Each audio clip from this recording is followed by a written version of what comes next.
Named after Puerto Rican activist Lolita Lebrón, Lolita Productions took over Humboldt Park earlier this year to turn it into a bodega, a blend between a community grocery store and farmers market. There, primarily Spanish artists, vendors, and small business owners were encouraged to showcase their work.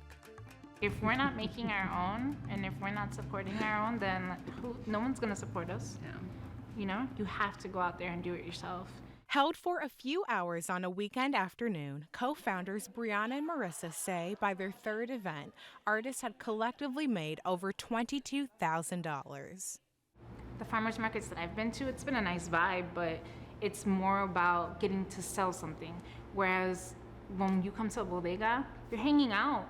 Like, someone might offer you a drink.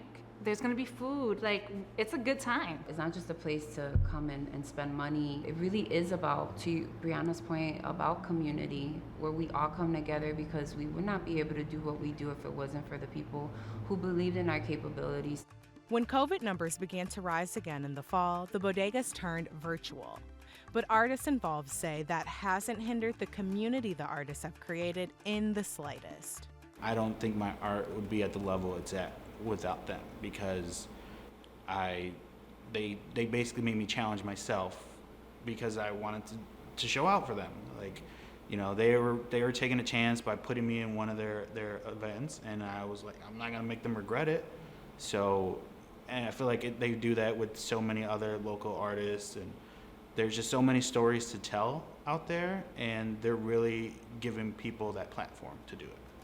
The virtual bodega offers PDFs with links taking customers directly to works of newer artists like Cookie Kwan, whose use of neon colors and detailed lines takes her characters throughout different universes.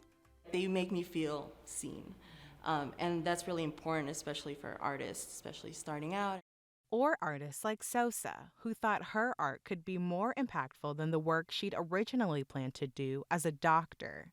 If I were to create something that has all of me in it, and you can relate to that, and it's healing for you, then that piece is gonna be with you forever, and a part of me is gonna be with you forever.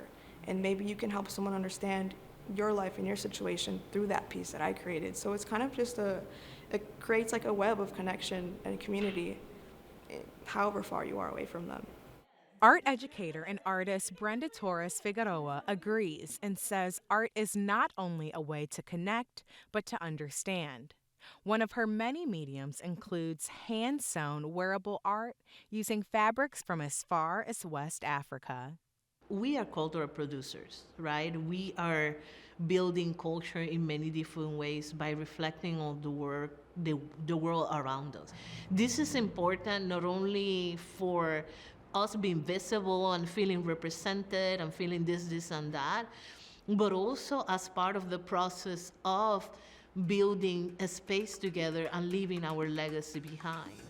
We believe that the work that they have to offer, whether it be art, whether it be food, fashion, that the world deserves to see it, and no one else is shining a light on our people. So we need to be those people that shine light upon each other.